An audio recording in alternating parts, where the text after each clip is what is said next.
situation. Power remains concentrated for longer.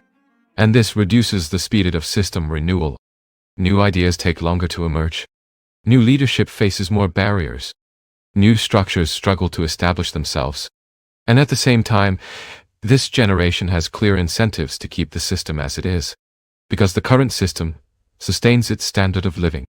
This is not necessarily the result of bad intention, but of aligned interests, maintaining stability, avoiding radical changes, protecting what has been achieved. The problem is that, in a changing environment, the absence of change also becomes a risk, because the external world continues to evolve, and the system that does not adapt inevitably loses competitiveness. At this point, the analysis reaches a more symbolic dimension. The idea of empire.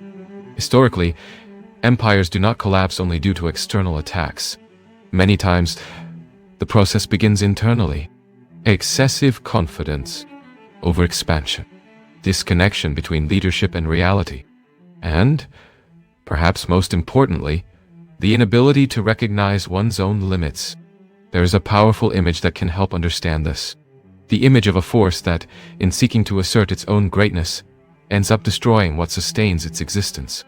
A dynamic where the pursuit of power turns into self-sabotage. And, in this context, an unsettling hypothesis emerges. That systems can continue operating even when they are already compromised. They can continue expanding, even when that expansion is no longer sustainable. They can continue making decisions that seem rational in the short term, but that, in the long term, accelerate their own collapse. Faced with all of this, an inevitable question arises: what can be done? And perhaps, this is the